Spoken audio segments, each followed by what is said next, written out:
E aí pessoal, tudo bem? Bom, vocês devem ter visto o meu último vídeo a respeito do MEV, e a gente sabe que o MEV dá para ser usado para várias coisas, né? Para enxergar vários tipos de coisas em muitos aumentos, usando vários detetores. E obviamente que ele pode ser usado também até mesmo para ajudar a descobrir um crime. Acho que você já deve ter visto aí uma série como a CSI, alguma coisa assim. E o pessoal geralmente usa esses tipos de equipamento para falar, tinha pólvora da bala tal, não sei o que, da arma que foi disparada em tal lugar. Então é esse tipo de equipamento que ajuda até mesmo nesses casos aí de crimes. E realmente daria pra gente fazer esse tipo de coisa, mas hoje a gente vai falar de uma coisa um pouquinho diferente. Acho que é uma coisa que tá no nosso dia a dia aí, às vezes a gente olha, bate o olho, vê, até mesmo pega, e acho que nunca imaginou em ver isso no microscópio eletrônico de varredura. Então eu resolvi levar uma moedinha de R$1 dentro desse microscópio e tentar ver o que a gente conseguiria enxergar nela, seja aí do que é o tipo de material que teria na sua superfície. Então fica ligado nesse vídeo aqui que eu vou te explicar tudo sobre uma moeda de R$1. A propósito, meu nome é Vinícius Aranda e eu sou engenheiro de materiais. Bom, as imagens que foram feitas e vão aparecer nesse vídeo foram realizadas lá no Laboratório de Caracterização Estrutural, o LCE, que fica na UFSCar aqui em São Carlos. Esse laboratório é um laboratório multiusuário, então se você é aluno de graduação, mestrado, doutorado, faz pós-doc, até mesmo trabalha em alguma empresa ou é dono de uma empresa que precisa de análises como MEV, microscopia eletrônica de transmissão, raio-x ou fluorescência de raio-x, você pode ir nesse laboratório, enviar a sua amostra para eles realizarem esses testes para você, né? Então ele atende a toda a comunidade e dependendo do volume de amostras que você tem, o LCE incentiva que você se torne o próprio operador do equipamento. No meu caso, eu opero desde a graduação o microscópio eletrônico de varredura, já operei a transmissão, fiz amostras no raio-x, então isso é muito interessante que dá pra gente essa autonomia. Então eu vou deixar na descrição do vídeo o link do LCE, você pode olhar lá como funciona, ver questão de preços, os equipamentos que eles têm para atender e até mesmo o contato. Então não hesite em entrar em contato com o pessoal do LCE, mandar um e-mail, ligar lá e até mesmo mandar a sua amostra para fazer a análise. Bom, uma das coisas mais fáceis da gente perceber numa moedinha de R$1, que é antes até mesmo de a gente olhar no microscópio óptico, por exemplo, é que ela tem algumas ranhuras aqui, né? Ela tem um alto relevo, a gente consegue perceber que isso é dos dois lados, né? Tem um real, tem esses risquinhos, né? Tem o real, a data, tem a parte externa, tem a parte de trás que tem o rostinho, né? do real. E a gente consegue perceber, né, que obviamente que ela é feita em dois tipos de materiais diferentes, que são dois metais, um metal central, que é mais prateado, e um externo, que é mais dourado. E isso remete pra gente, obviamente, que são dois metais que têm elementos diferentes. Uma outra coisa, né, que a gente pode perceber, e aí acho que a gente tem que até um pouco extrapolar aqui no nosso pensamento, é que essa moeda é uma coisa que fica em contato com muita superfície, seja a nossa mão, no nosso bolso, às vezes cai até em lugares que a gente não gostaria que caísse, mas ela fica em contato com muitas coisas, né, muitas superfícies, e isso proporciona, por exemplo, o desgaste dessa superfície, seja dessas ranhuras e desse alto relevo, mas também até mesmo como sujar a superfície da moeda. E isso a olho nu é quase que imperceptível, né? A gente não consegue ver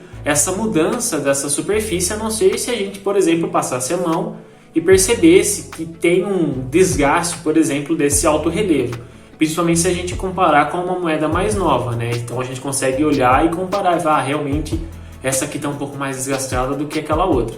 Mas essa sujeira ou essa contaminação superficial fica difícil da gente ver. A gente pode até perceber que ela está um pouco suja, mas não dá para saber do que exatamente.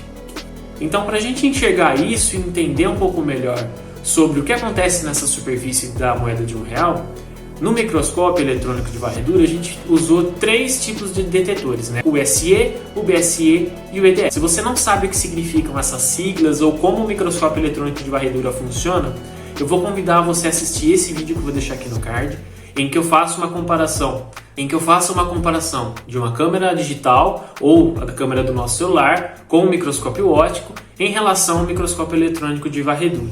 Então eu recomendo fortemente que você assista esse vídeo primeiro, caso você não tenha assistido ele, para depois voltar para esse vídeo aqui. Senão eu imagino que vai ficar um pouco difícil de você entender, porque eu não vou focar tanto em como ele funciona, o que exatamente os detetores dando de informação, porque eu vou usar mais a informação, ó, esse detetor, aquele detetor, beleza? Então, corre lá.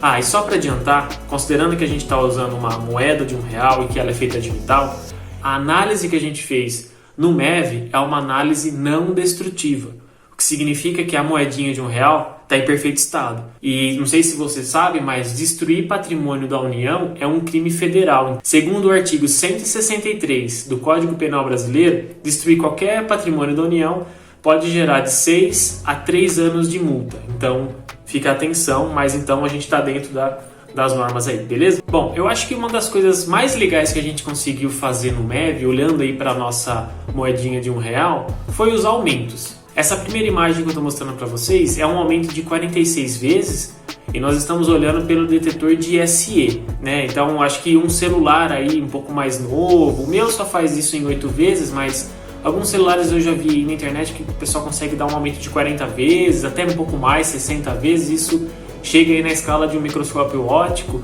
Então é uma coisa que a gente conseguiria aí fazer como comparação. Essas 4 estrelas estão dentro da parte interior da moeda, né? Nesse metal mais prateado, né? Que eu vou chamar de metal 1. E elas estão perto também desse outro material que fica ao redor, que é esse metal mais amarelinho, né, que eu vou chamar de metal 2. E se você reparar bem, a gente consegue ver por esse detetor que há um alto relevo. A gente consegue perceber que tem um alto relevo tanto das estrelas, quanto desses cortes, quanto da própria interface entre os dois metais. Óbvio que na imagem a gente não consegue diferenciar a cor dos metais, porque lembrando, o MEV nunca dá informação pra gente em imagens coloridas. A gente só tem uma coloração entre tons de cinza. Então, se você ver qualquer tipo de imagem colorida, isso daí é pós-produção. Dando um zoom nessa imagem, a gente consegue perceber que agora a gente só tem 2 dessas estrelinhas. Quando eu fui gravar, eu não reparei que a imagem que eu ia usar como BSE não era BSE e sim SE. Então eu escolhi essas outras 2 imagens e tem a do lado esquerdo SE e a do lado direito BSE. Em SE a gente consegue ver as ranhuras em cima, né, que ficam no metal central da moeda. E aqui a gente consegue ver a parte de contato entre elas duas, né? Então a gente consegue ver essa fresta e embaixo a parte do anel, que é a parte externa. A gente consegue ver também, né, todas essas pequenas bolinhas que ficam em cima, então a gente consegue perceber que elas têm uma certa altura, a gente consegue perceber essa textura de toda a superfície que faz parte, né, do sinal que a gente vê em SE no MEV. Já em BSE a gente consegue ver nessas mesmas regiões uma coloração um pouco diferente, né, algo mais branco na região do metal e alguns pontinhos pretos ao longo de toda a superfície. Todos esses pontinhos têm a ver aí com a parte de oxidação, ou pode ter algum composto orgânico, né, que a gente vai discutir ainda, mas isso pode ter a ver com a contaminação. Então tudo que for em BSE mais claro, compete aquilo que faz parte do metal, ou é algum metal. Tudo aquilo que é mais escuro, faz sentido ser algo mais leve, então provavelmente algum carboneto, algum sulfeto, alguma contaminação superficial que ficou contido ali na moeda. Comparando essas 2 imagens, a gente consegue entender que, primeiro, podem ter algumas partes do metal que foram retiradas, por exemplo, essa ranhura que fica embaixo, mas também tem algum tipo de contaminação que fica na superfície. E aí lembrando, né, como a nossa moeda fica em contato com várias superfícies, a gente tem que saber, né, e tem que ficar ligado, que isso pode ser suor, isso pode ser alguma contaminação orgânica, qualquer coisa que não seja do metal, obviamente. E eu posso falar isso para você porque ela é mais escura. Quando a gente compara com o metal, né, ele é mais cinza, um pouco mais claro, o metal é um elemento mais pesado do que um composto orgânico.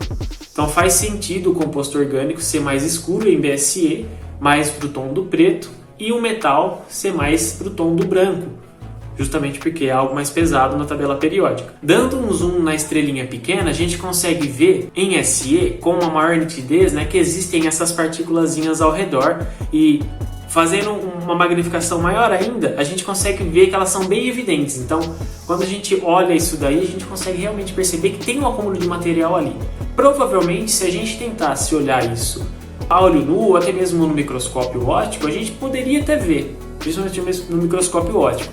Mas eu duvido que a gente conseguiria ter alguma informação ou ter tanta informação assim com relação a essa distinção, por exemplo, do que é mais leve e do que é mais pesado, e aí pensar, talvez isso seja acúmulo de material orgânico.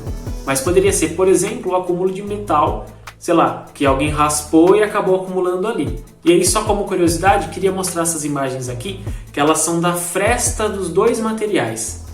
Né, ficam aqui, parece que eles estão, cada zoom que a gente dá, eles estão quase que infinitamente não se tocando. Parece que eles nem se tocam, né? Acho que é uma coisa bem legal.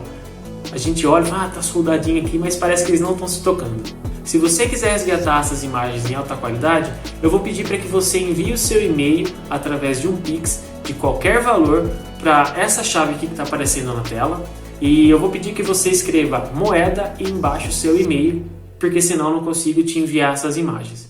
Você pode contribuir com qualquer valor e isso vai me ajudar muito, muito, muito a fazer vídeos cada vez melhores aqui para vocês. Então aproveita e curte o vídeo, assina o canal, ativa o sininho e compartilha aí com o pessoal. Muito obrigado! Para entender exatamente o que tinha na nossa moeda de R$1, além dos tipos de metais, além dos detetores de SE e BSE, nós usamos o detetor de EDS. Com esse detetor a gente conseguiu ver basicamente três coisas: o que poderiam ser esses pontinhos pretos na superfície, os elementos dos dois metais e a quantidade de todos esses elementos, tanto dos dois metais quanto do que teria ali na superfície. Nessa imagem aqui você vê os elementos que foram encontrados na superfície da moeda. Então a gente consegue ver que existem elementos que ficam concentrados numa região, por exemplo, na parte externa aqui, né, que forma o arco dourado, e elementos que ficam no centro. Outros elementos como carbono, cálcio e oxigênio ficam em todo o material. Esses elementos como carbono, oxigênio, potássio, cloro, eles ficam expostos em vários locais e eles fazem sentido em estarem aí justamente porque eu mencionei para vocês que podem ser contaminação de alguma coisa orgânica. Pode ser alguma coisa do nosso suor, pode ser algum sulfeto, algum carboneto.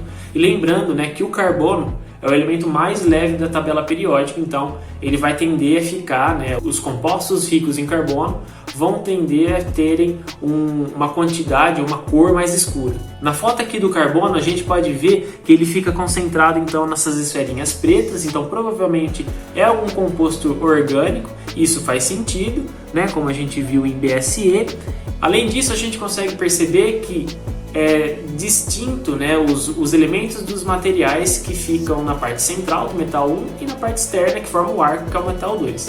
Então a gente consegue perceber uma maior concentração de ferro, carbono e cromo na parte central, o que dá a ideia de ser um aço inoxidável, né? Lembrando aí que o aço inoxidável tem uma pequena quantidade de carbono na sua composição, mas ainda assim é um aço. E a parte externa, né, que seria o metal 2, provavelmente é um bronze, que tem aí uma composição de cobre e estanho. Infelizmente, durante a análise não foi adicionado o estanho, então a gente não conseguiu quantificar e nem ver que era realmente estanho, né, para fazer esse mapeamento. Mas eu dei uma bugada aí e eu vi que realmente era bronze e é cobre e estanho, então tá valendo. Nessa outra imagem aqui, a gente consegue ver então o espectro de energia que o EDS mediu. Então, cada material vai ter um conjunto de picos, né, em kV, e esses picos são em energias específicas, né, e o conjunto desses picos dão a informação para a gente de qual tipo de elemento que a gente está medindo ali, né? Então, no eixo Y aqui, que é a parte vertical do gráfico, seria aí a contagem de quantas vezes a gente está medindo ali. Obviamente que eu não faço isso na mão, né? Não sou eu que vou fazer ali, esse pico aqui é desse elemento e tal. Tudo isso é tabelado, então a gente sabe, né, lá no software ele já tem essa informação, que o decaimento de elétrons de um determinado elemento, de uma determinada camada, acontece em tal faixa de energia. Então, durante a medida, você consegue adicionar os elementos ou pedir para que o software faça um reconhecimento ali, se for uma amostra que você não sabe, por exemplo, que foi o nosso caso, e aí você consegue depois, obviamente, adicionar ou tirar elementos que não fazem sentido. Então, vamos supor, aparece o urânio, não faz sentido nenhum, certo? Então, a gente consegue tanto tirar quanto pôr o elemento para ver se ele realmente bate com esses picos. A tabelinha que fica aqui no cantinho, então, é uma tabela que é uma outra informação que vem junto com o EDS. Além do mapeamento e do espectro, a gente tem a quantificação. A quantificação, então, mostra em porcentagem atômica e em porcentagem em peso.